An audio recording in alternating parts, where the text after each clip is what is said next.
Welcome back, everyone, to S1E1. To remind everyone what we are, we're a show that each week we watch the very first televised episode of a different sitcom, and we talk about it as if we've never seen any other episodes of the show. And at the end of the episode, we go and decide if it's a show that we would greenlight or cancel. I'm Jay Gags. With me today are four of my friends that are here every week, quite frankly. Gordo, Nick, Joe, and Ferg. What's up, guys? Hey. 76er. All right, so this week we are talking about NewsRadio. NewsRadio went 5 seasons on NBC, 95 episodes. The first episode, creatively enough, was called Pilot. Pilot came out March 21st, 1995. To start off, has anyone here not seen NewsRadio? I've not seen this episode, and I honestly have not seen very much of the show, but so I'm kind of going in a little bit raw on this one. I'm in the same boat as Nick, and as you know, I thought we were doing Spin City, only because I mixed up the shows of what they were, but that's a fairly easy mix-up, though. Gordo, have you seen it? Yeah, I've seen it. Yeah, so for me, I've seen my share of NewsRadio, but like, to be honest, I haven't really watched it since its original run. So that was, like we said, 95 is when it started. And so I was like 9 at the time. And I don't have like a really sharp memory of anything that really happened in the show. I just have memories of watching it. So pretty much went in raw.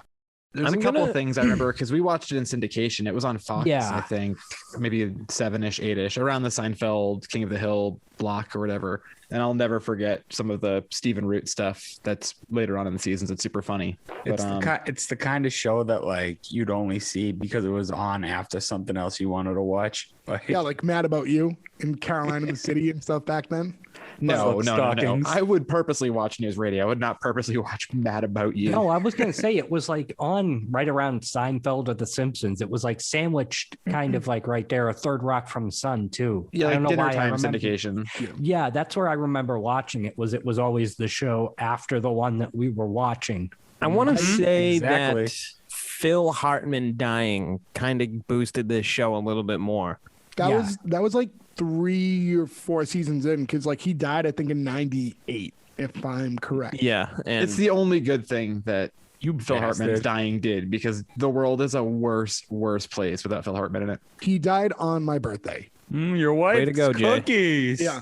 I was on a Boy Scout trip in Annapolis at the Air Force Base, having a great time, and then boom, Phil Hartman is dead. It's a bummer. Although I will say they did replace him with John Lovitz, who was a very fun character on the show. He was no Phil Hartman, but if you're going to replace somebody, like that's a good one. Didn't John He's Lovitz... a big horny bird after all. Didn't John Lovitz and Andy Dick get into a fist fight? My show. Because Andy Dick killed Phil Hartman, like secondhand killed Phil Hartman. He said that he put the curse of Phil Hartman on him, and John Lovitz beat the shit out of him in a bar. That's proving furthermore that John Lovitz is amazing and Andy Dick is the fucking worst. Because wasn't his wife like all fucked up or something like that because of something Andy Dick gave her? I think they were both junkies together, so there was always the blame to Andy Dick for maybe introducing her to whatever they were on, because she was pretty deep into drugs. Yeah, I don't remember the specifics, but I think there was something to do with like specifically drugs he gave her played a part, and like he gave her the drugs that she might have been on that night or something. I don't remember, but I think we need to rewind back because Phil Hartman's still alive at this time. Oh God, John Lovitz isn't even on the show yet.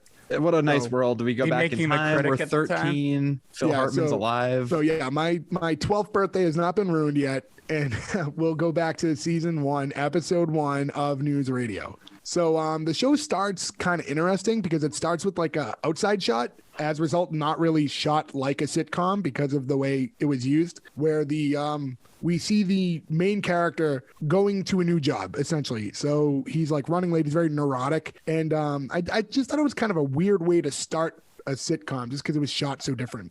I liked it, though, and I love that Dave Foley is, I think, the perfect casting for this. And I don't know if we talked a little bit about Kids in the Hall, I think, in one of the last episodes, but I don't know if maybe this is right around when Kids in the Hall would have started airing on Comedy Central after school, too. So this would have been when I first, personally, I don't know if you guys were watching Kids in the Hall then, too, but like that's when I first knew who Dave Foley was and knew all the Kids in the Hall stuff. So it was kind of fun thinking back of, and I don't know if he shows up in some stuff. He was in an episode of Superstore recently, and I don't know if you guys have seen that movie where he walks around around fully naked. Nope. That U-Bowl movie from a few years No. ago. It's No. that's an episode. That's a bonus. That's a Patreon episode for later.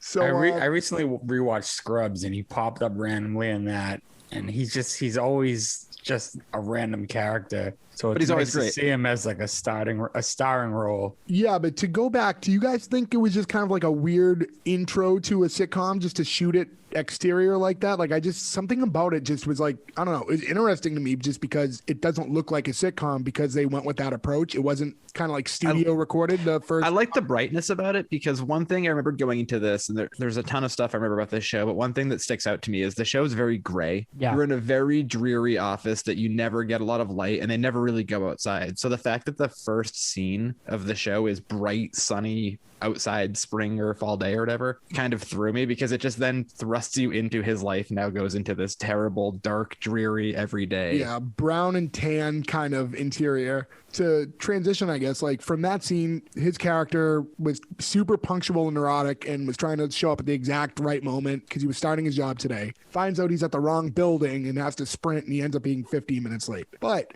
in between him being late into him actually making it into his new job at this radio station, the intro to the show is just kind of like a little like 5-second showing of the title. And I thought that was a little different too, to kind of go that route. Usually these sitcoms that we've watched so far on the show have done like a full explanation kind of to a point where it's entering you into the world, where this was just like, the show's called News Radio. Let's go. I love it though because it's almost like a bumper on a radio station, right? Like WBZ, doodle-doo, and then you're back in. So this is just like, hey, it's News Radio, and we're back. Like, it kind of sticks to the format. Yeah. I always thought too that because you see some shows even nowadays do that where they just like it's a very quick intro. And I always thought that maybe it's because they want that time for the show. And I mean, you can waste 45 seconds on an intro, a minute on an intro, but when you have 22, 24 minutes, that could be something good. So maybe they were just like, you know what, screw the intro. Let's just add something for the show, you know? Well, a lot of shows kind of have like their original intro that they use, and then they'll have like condensed versions of it that they'll go to. Yeah, they have like a if, stinger. If like certain episodes run a little long, they can kind of use the short intro to kind of supplement some of the time and whatever. So I guess that's just how they're doing it here. We're just not getting a full intro song, and that's fine. That's one less thing to worry about. They just toss that up and enter the show. And I feel like we had a good talk about it. A lot. We talked about the 10-second song way longer than the song lasted. So that's something, right? The show before the show. We get to the actual radio station he works at, which is WNYX. And we already know that it's New York because of that first scene when he was running late. But if you didn't catch that, the W would at least tell you that it is east of the Mississippi. True. It's not KMYX. Yes. So for those of you who don't know, radio stations on the East Coast all start with W, and then anything west of the Mississippi has the K at the beginning. So depending on where you're listening right now, and you've wondered why your radio stations all start with either a W or a K, well, that's why. Who listens to radio? WNBC. I was waiting for someone to do it. I was going to say, yeah. Do we all want to get, is this like our, do we all need to get one WNBC out of our system? if you'd like to. WNBC. For those of you who are fans of Howard Stern and the movie Private Parts, WNBC. Take that, Don Imus. So what are your early impressions of the Dave character? So he's starting off very kind of like neurotic in the beginning. Thoughts early on, or is it just kind of seeing where this is going at the moment? So in the very beginning, it's like he shows up and he meets that security guard. And I feel like that security guard's supposed to represent the audience. He's meeting him for the first time. You are too. And he's just that like annoying go-getter that like that new person at work. And you kind of just root for him to fail, which is why the guy knows he's he's trying to be punctual and make a good first impression. And he doesn't tell him that he's in the wrong building. Yeah, like he's oversharing. Screw you. My first impression was the same. I definitely thought he was coming off a little annoying up front. Thought he was too. I thought he was very annoying, very go-getter. I want to be on time. I want to be punctual. And then it's so weird because, as we'll find out, it's just so opposite of what he is in the show. Like as the show kind of progresses, I found him to be tedious, like as a main character. I don't know. I did not like him. Yeah, I took it as, I feel like this is one of those very much, here's the arc. He's going to start one way, then end the other. So I don't find it tedious because it's going to change as the show goes on. But the episode, not even the whole show, but that episode. You see, I don't know that at this point. So, at this point, watching. I think that we can consider ourselves sitcom experts. So I think we can debate that later. Yeah, we're on episode 5. We're experts by now. So Lori Loughlin was innocent. So I have a degree in sitcomology. Anyway, so Dave gets to the office. The first guy he meets is Ed. And then what we come to find out is Dave's there to be the new news director, and Ed is the current news director. So it's obviously an awkward situation because now we're finding out that the first thing that Dave's going to have to do with this job is fire the guy he's replacing. But who is Ed? Well, that was the thing. When I first saw Ed, I was like, oh my God, that is actor Kurt Fuller, who's been in a million things, but the only thing that triggers my brain immediately is Wayne's World. Wayne's World is the first thing that comes to my mind. Really? Yeah.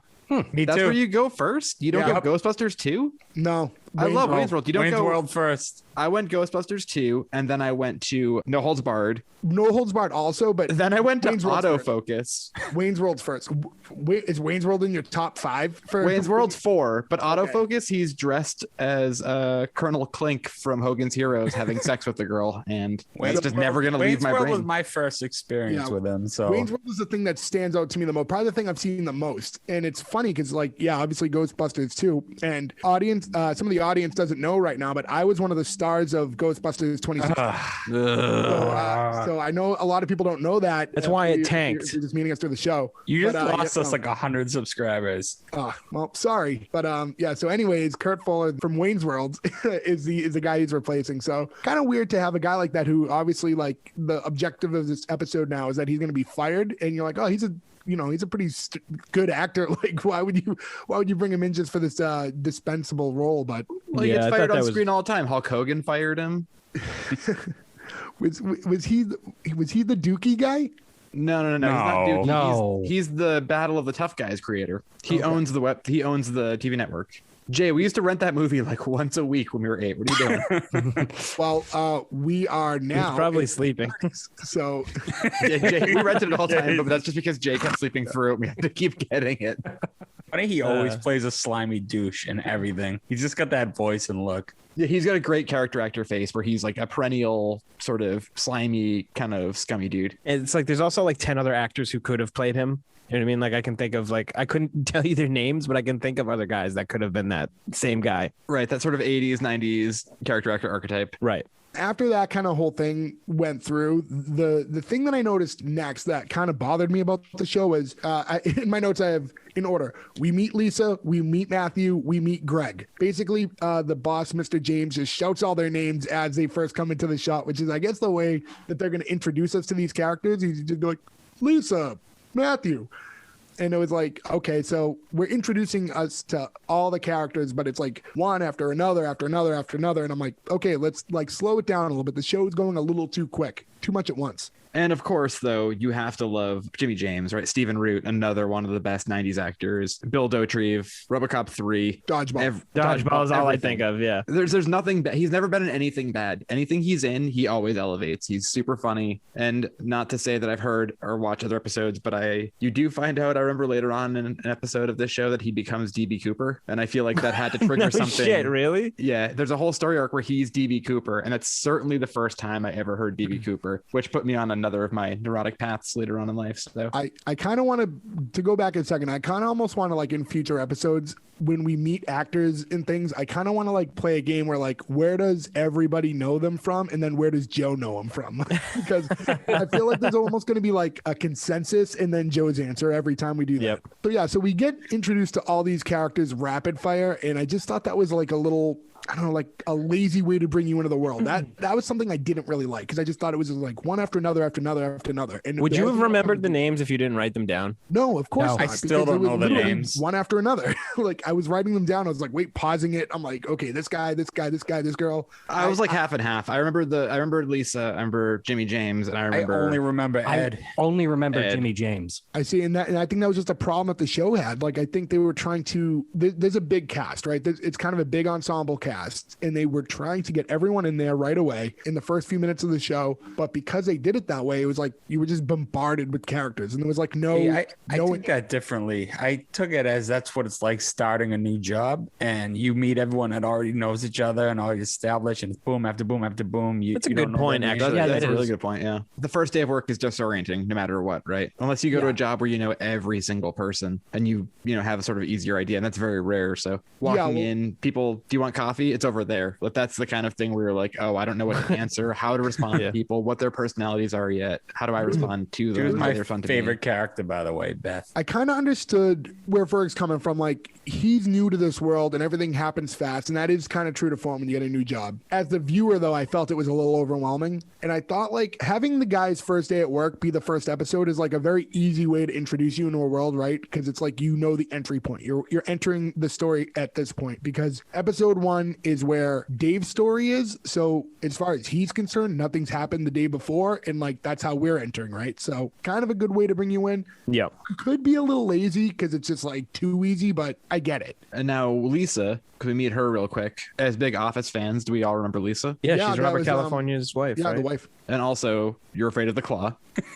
Oh wow, liar. Yeah, she's the Holy mom from crap, Liar, I would Liar. have not thought of that. And I said the Santa Claus, and you guys said liar, liar. Liar, liar. Yeah, liar, liar. Was she in the Santa Claus? Is she the mom? I don't of the think Santa so. Claus? When he said you're afraid of the claw, I was thinking of the Santa Claus. Oh, no, that's Liar. Liar, Liar. That's Liar, liar, Liar. liar, Is Jay. it? Wow. And they're, of course, doing the Iron Claw because of the greatest wrestlers of all time, the Von Erichs and Baron Von Raschke. Yes, I believe Yeah. that was an homage, intentionally. You know. Pretty sure. All right, so we meet Lisa, and the thing is, like, Dave first meets Lisa. It becomes apparent that, well, to go back, everyone thinks that Dave is the new sports guy, which was like a little curious to me up front, because I'm like, why does everyone just like accept that he's a new sports guy? Where's the current sports guy? It gets addressed later in the Whole episode. episode, same thing. But like, I was Whole like, how does episode, I no thought one the same. question this? Like, everyone's just like, oh, he's a new sports guy. And I'm thinking, like, is there a sports guy roaming around this radio station who's like just missing today? So That, here's like, why no I one didn't think noticed? that is because when he said that and then other people were told that he's the new sports guy, they're like, oh, cool. You know what I mean? They're not like, oh, where'd Brian go? Yeah, they're You know, all what expecting happened a on new Brian. sports They, guy. It's just, it's Yeah. obviously a vacant spot. That's why the dude picked it and stuff like that. So I don't think I was confused on that. But because everyone thinks that Dave is the new sports guy, Lisa starts talking to him like, oh, hey, like Ed's probably going to be out of here soon, because, you know, they talked about their interactions with him and how she's firmly under the understanding that she's next in line to be the new news director, which is obviously Dave's role. So another uncomfortable spot between the two of them. When we first see this interaction between Dave and Lisa, are we already assuming like this is a love interest that's meant to be? Because that's like, as soon as I saw them, I'm like, oh, this is what they're going for. Yeah, I got see it that right vibe. away. You're obviously being set up to say, like, look, this is where this one's going. Yeah, I got that vibe too. Yeah, and it's funny because they didn't really force it on you. There wasn't like a lot like of meat on the bone when it comes to the two of them like interacting. There wasn't anything like flirty or anything like that, but you just kind of went, oh, he's the main guy and there's not a lot of girls on the show, so like this must be where they're going. It's yeah, it's Who's just she 'cause gonna it's just, bang? Andy Dick? well, I mean, like even the other girl, the redhead, I forget her name, Beth. is just like a ginger Andy Dick almost. Yeah, she Yeah, It's like a very little mini Andy Dick. Yeah, not a she- lot going on in the show. She didn't. I wrote talk that down much. too. The characters are almost paired off, right? Like you've got Phil Hartman and Rick, who we haven't met yet, the handyman, are like the smarmy ones. Yep. In like an evil sort of smarmy way. And then you've got the like aloof, crazy ones who are Beth and Andy Dick. And then you've got like the nice, normal ones who are a pair. You know, like everybody's sort of sectioned off in a way that you can make. Have a problem with the handyman because we all know Joe Rogan ends up being that character. I didn't know that he wasn't on there from the beginning. I thought he was. But how much work could a handyman really have to do that he is basically just like a 9-to-5 employee in this one office all I day? imagine the desk He's breaking not. is big, right? I was gonna say I've worked in these types of office settings where you have these handymen and they kind of tend to gravitate towards a certain floor and towards a certain group of people. So he's probably like building maintenance, but he's got a radio. So while he's there, he might as well chill up there with this group. Yeah.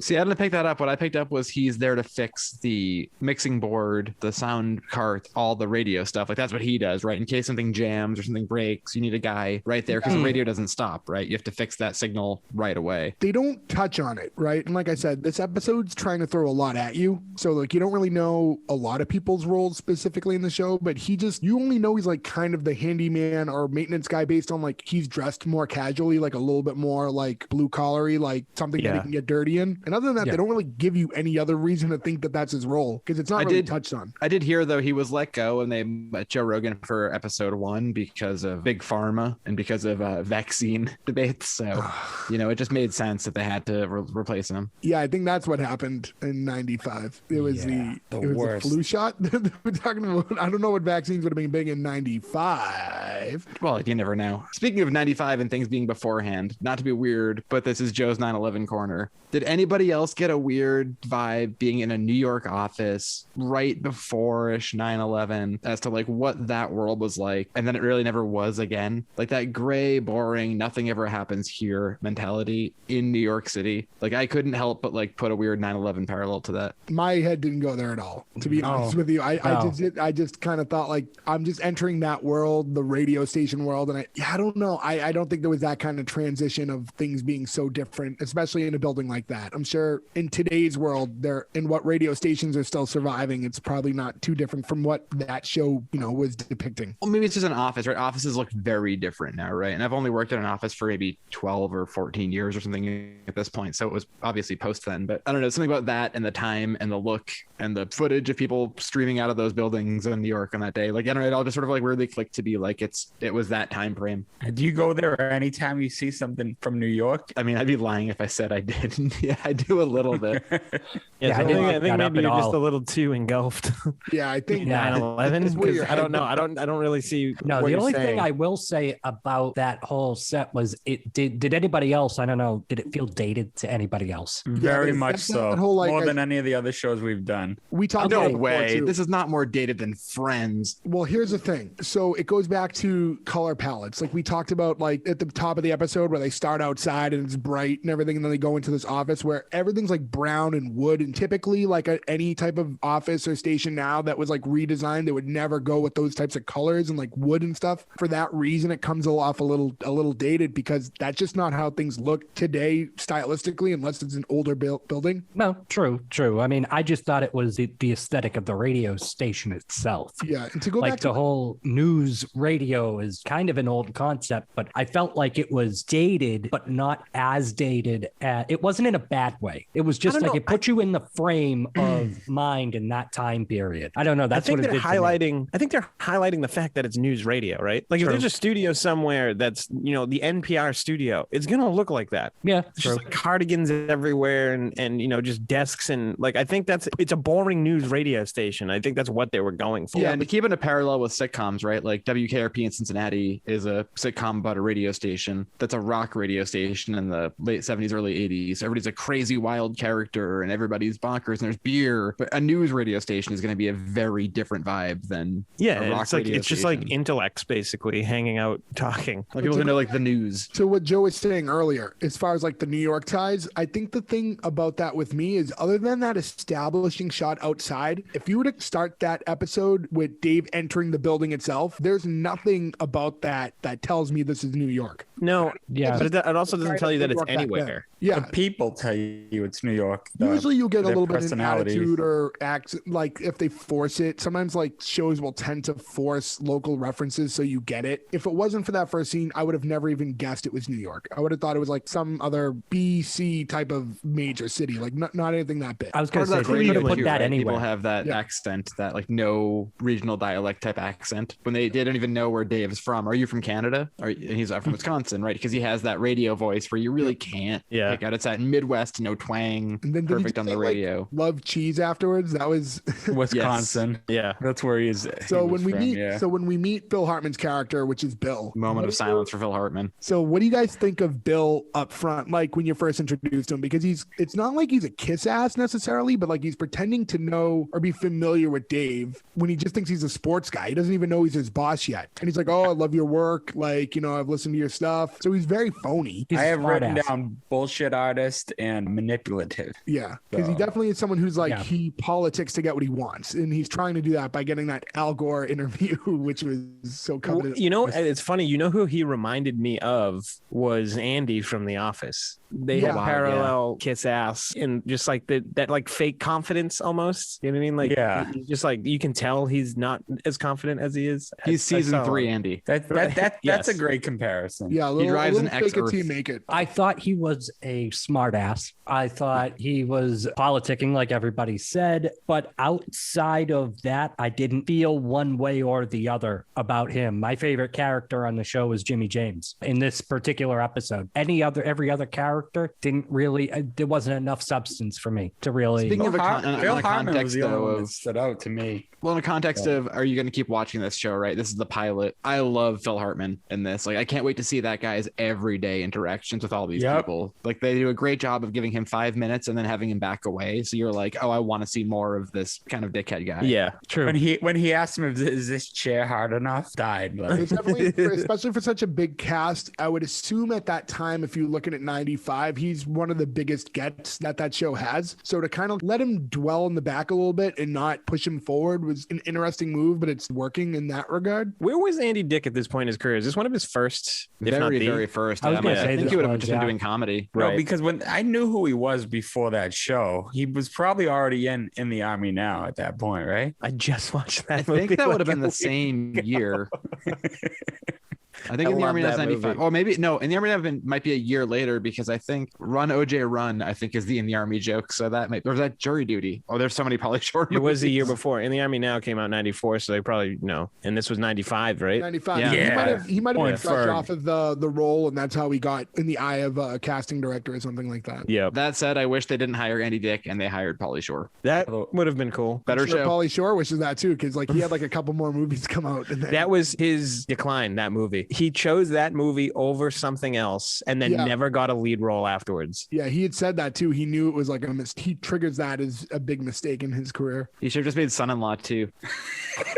Still the son-in-law. Yeah. So- Still sunning after all these laws. So that character of Matthew that Andy Dick plays, there's a moment where Ed makes him cry, and to kind of console him, Dave then explains to him, hey, listen, don't worry, like I'm actually the replacement for Ed, like I'm going to be the new news director. That spirals into Matthew telling someone who tells someone, so now everybody knows. So now the word's out, so basically everybody but Ed knows that Ed's about to be replaced by Dave. My thing was, once everyone knows that, we get to this point where Ed reprimands Dave, and Dave shows no backbone, and it was like a really bad point of the story because it was like everyone in that room now knows you're not just a sports guy, you're the boss, even though he's not aware and this isn't maybe the time to do it. You had to show a little bit more when you're being reprimanded by Ed, because this is everyone's first impression of you, the new boss, and I just thought like that didn't play right because he should have been a little stronger in that moment. Yeah, that was my issue with him throughout the whole kind of episode, because that's kind of the whole thing where it sets up, where Jimmy James tells him you have to fire Ed, kind of like a Hunger Games for Jimmy James. And I don't know if anybody's ever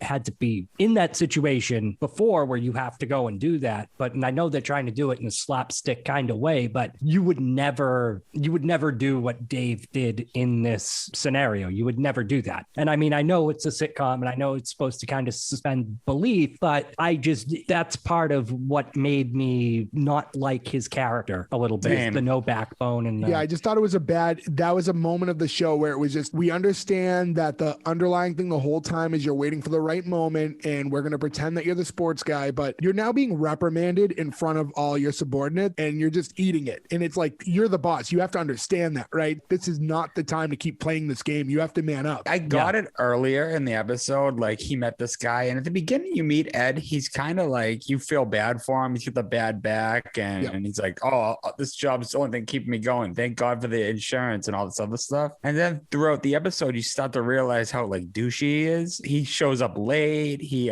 leaves early for the back thing. Yeah, he makes flaky. it. He did cry. So at that point, it's like, why is he lying to everyone to protect this guy he just met, who he now knows is an asshole? It was making me madder and madder, and he was just digging a deeper hole. It's just like, You're just like highlighting how non-confrontational Dave is, right? Yeah. But I agree. Like, I don't think that's a good character choice for somebody who is in charge of all of these people. Like, he should have been more stern. But I mean, I assume as the show goes on, he does hit the middle of the road as far as being both of those people. So, I Yeah, mean, but like, it's just part of his character that he needs to adapt. And he But does obviously, it have seems a like he can turn it on if he needs to. He has a redeeming moment later, and we'll get to it, where he does kind of flip it and has to be the boss and acts like the boss. Right This here, I too, think though, is a there's great Phil Hartman moment where he's like, you can't suck up to me. You can't do Yes. this. You can't do that. And Phil Hartman, in his great Phil Hartman voice, just goes, goes, well, then I guess all that's left is backstabbing. So good. So did anyone think it was weird that they all believed him, that he was the boss? Like, could I have shown up and be like, hey, I'm the new guy, this guy's fired? Every one of them believes this guy that the boss had already told them is the sports guy. Like, they all buy it right away. Like, but they all turn around and then believe him right away for the other thing. They all seem very passive or gullible. Yeah. I did like, though, when, I don't know if we're there yet in conversation, but when Ed quits, right, and Dave is just helping him put stuff in the box. I thought that was really funny. Yeah. He slides it into the elevator. Well, that was like that was going to be like you knew something was up because it was too easy, right? Ed quit because he's mad about something. So he's like, you know what? I quit. And Dave's like, oh, perfect. So now I don't have to do anything. So we think that's where it's going for a second. And then Ed comes back. He's like, no, I don't quit. And, I'm saying as we're talking about this episode and peel back the curtain a little bit, I keep a little list of notes that I took. It's really tough because I feel like when I went back earlier, it said the show goes so quick that it's tough to process like the order things happening because it was all just like a blur to me. Everything was just like boop, boop, boop, boop, boop, one after another. And it was just really tough to follow it. So even as we go back and talk about it, it's really tough to pinpoint the progression of the story. I just think everything happened in like a weird random order. It just didn't seem to flow right for me. And I guess putting that too, because we can jump around a little bit here. I think one of the things we didn't talk about, I forget who said it, but the Hunger Games aspect of Jimmy James. I love the just weird eccentricities of him the whole episode, where he's going to go buy a hardware store and he comes back with a tennis racket with no strings in it. And then later on he comes back and he's like, no, I bought a hockey team. And he's just carrying a goalie stick. Like there's so much weirdness that's so funny. That's like a welcome gift. Is so good. Thanks for buying the team. Here's your own stick.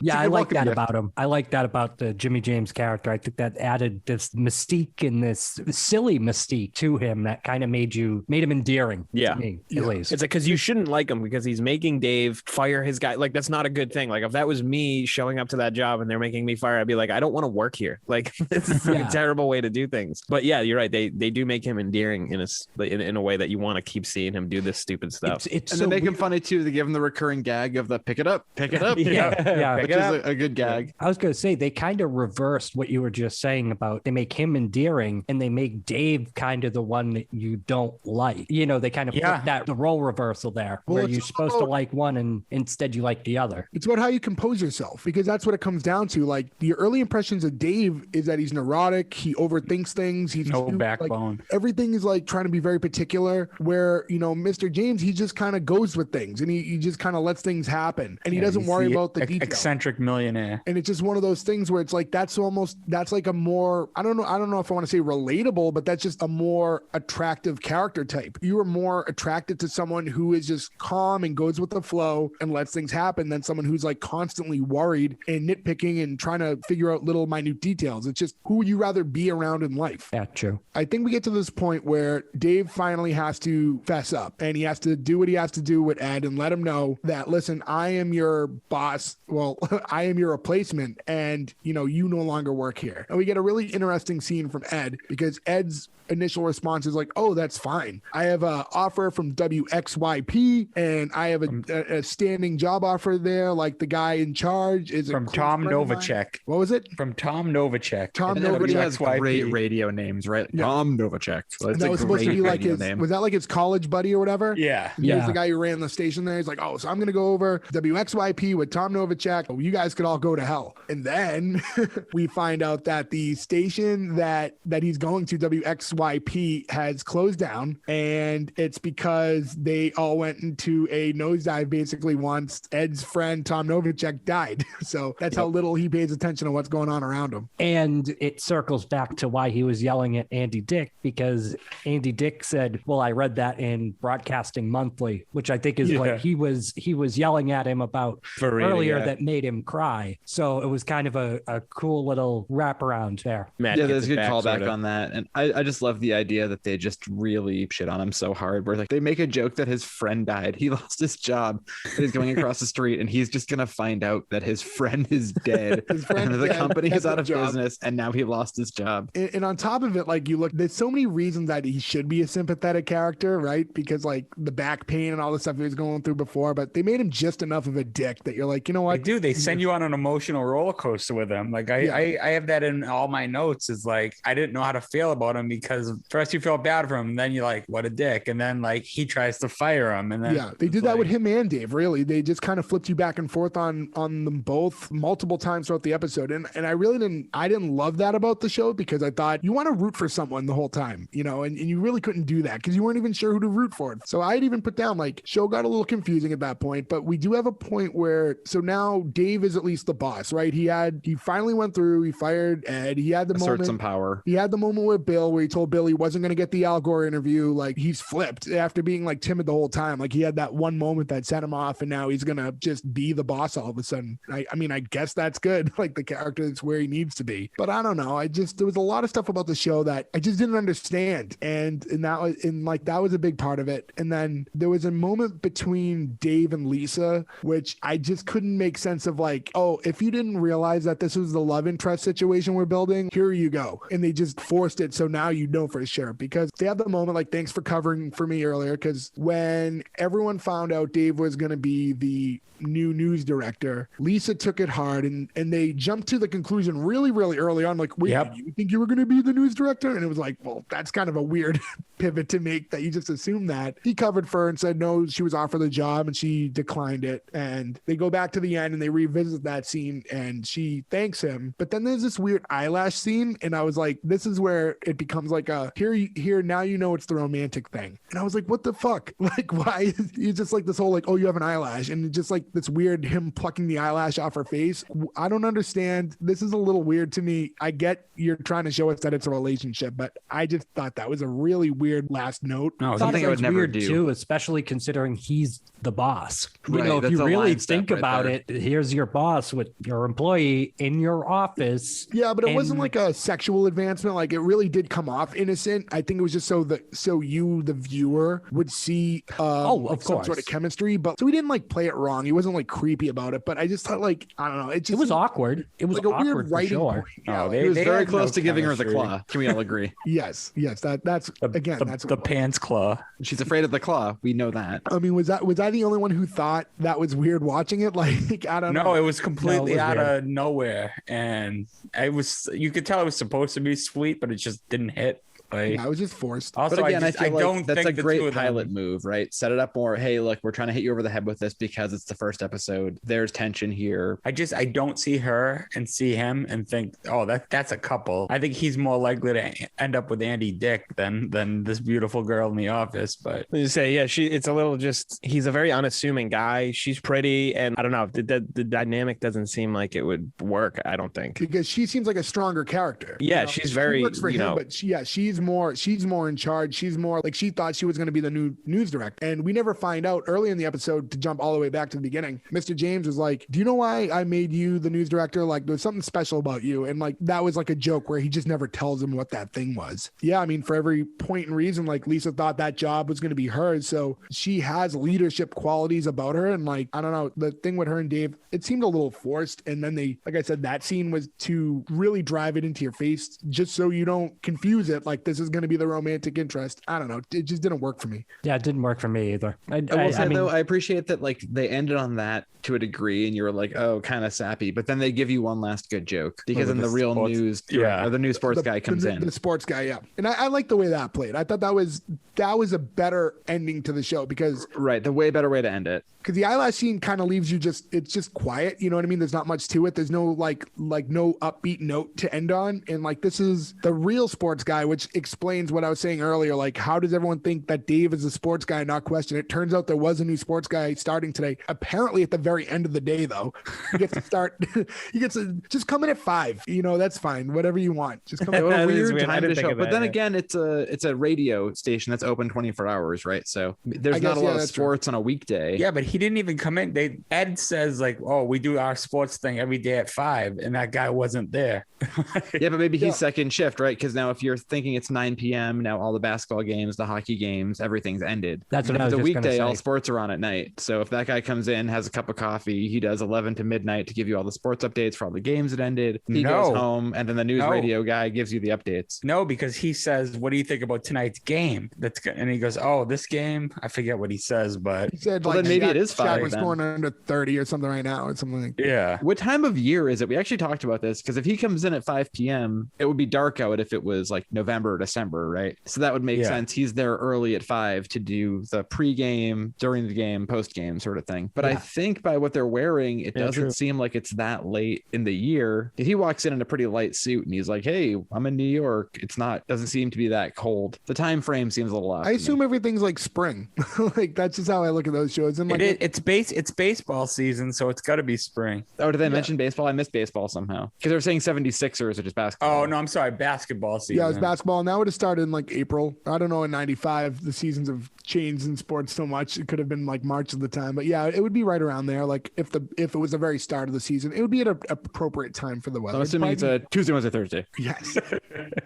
For those listening, if you're listening to this months and months later, you are. Thank you. We are, as of the recording of this, it's late April. It's the very end of April, so I would assume it was almost kind of the same time for them. And a lot of times on sitcoms, they try to have it so the time of year on the show is mirroring when it's aired. And the pilot episode came out in late March, so they're probably aiming for around that time of year anyways. I guess that's true too, right? It's like a mid-season replacement. It's not getting a September to, spring. It's getting we get 5 episodes, what have you. They try to make it in real time. It makes more sense. Yeah, so because like a lot of shows try to have the holidays line up so they can have, Halloween episodes, Christmas episodes. So, it makes sense for a show that's airing for the first time in late March to have a springtime, thing going on with some sports, and it all checks out to me. I didn't see one jacket either, so. And is there anything else that you guys want to? They comment on the security guard's jacket at the very beginning. That's true. But that's just a uniform jacket, though. That's not like a winter coat. True. Any other notes that you guys have about the show before we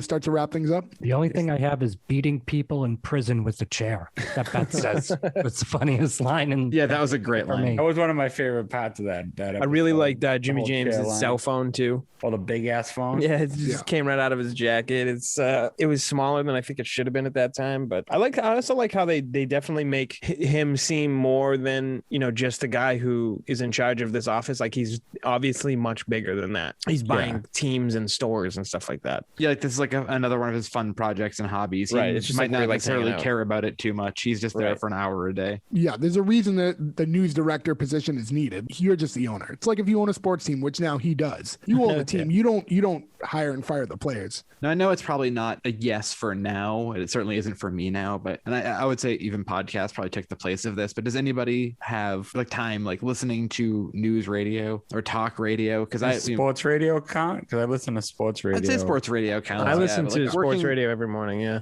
Yeah, it's like sports radio is probably the more common one now. I think people now digest their news in a different way, but working on job sites or whatever, you listen in the morning to the news, it turns into the weirdo Republican talk shows, and then it goes back to the news. That's the thing with news radio is they're one way or the other. It doesn't matter. There's always an agenda. So it's tough to find a good, reliable source that's not just completely leaning one way. Yeah. Yeah. Yeah. But it was always background noise at a job site. Yeah. So you just heard all these weirdo guys talking, but then you'd hear the doo-doo-doo, and then the news update would come on, and you'd pay attention to the news for 10 minutes, and then I kind of want my news very matter of fact. I don't really want the person delivering the news to tell me how they feel about it. I just want you to tell me what happened. That's all I want. Just tell me what happened. I don't care what you think about it. But yeah, I mean, news radio is obviously a little bit of a dying art in general. Because of that, do you guys feel like the show is now coming off dated because of the field that they're in, or does it still play okay? I actually have that written in my notes, is that the concept news radio is in of itself outdated. See, I disagree. I think if you were coming at this as a, say, 14-year-old, right? So a full generation before us, is the idea of news radio, the sort of conceit of that being a big job and all that outdated? Sure. But the idea of all these people in a room, in a studio, making content and putting it out there for you to listen to, I think is more relevant, or just as relevant now, right? People just listen to it in a different way. It could be a podcast studio. It could be a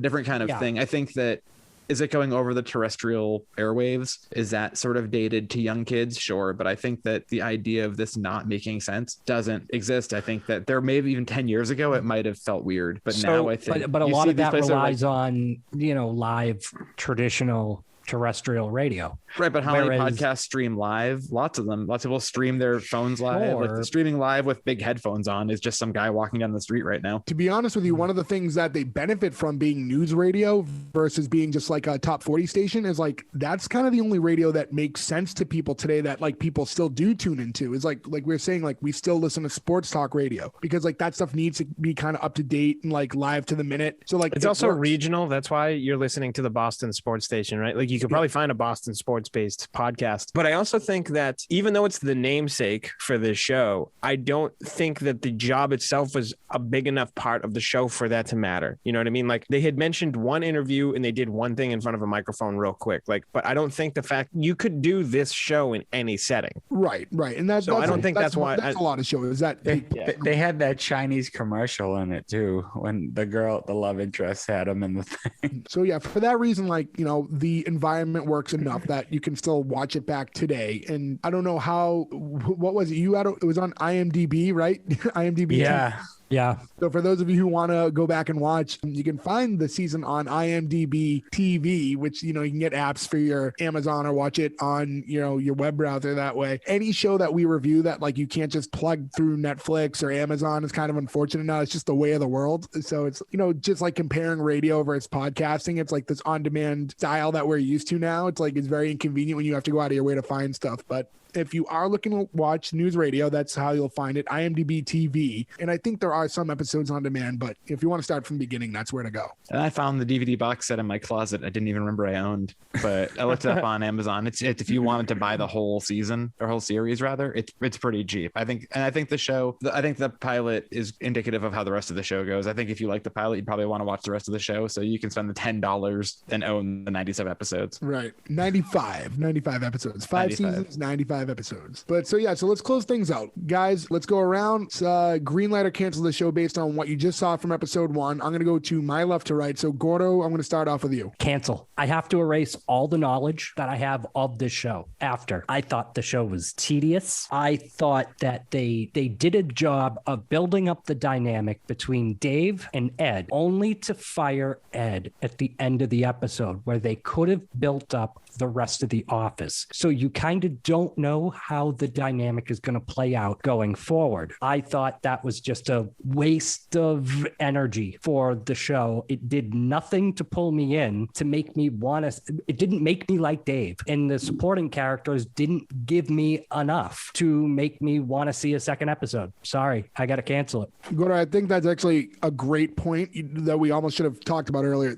You know, the guy with the number 2 most screen time and most story development is a disposable character who's only there for the one episode, as far as we know. So I'm going to move over to Nick. I'm also going to cancel. I thought it was funny. There were points that made me laugh, obviously, but I didn't like the main character, and I didn't really get to know enough about the rest of the characters. Like Gordo said, I did like Jimmy James, but he was fleeting in that. You know, you don't know how often he was going to be there. It was entertaining, but you go back to the not really caring about seeing another episode, and that's where I was with that. Joe, how about you?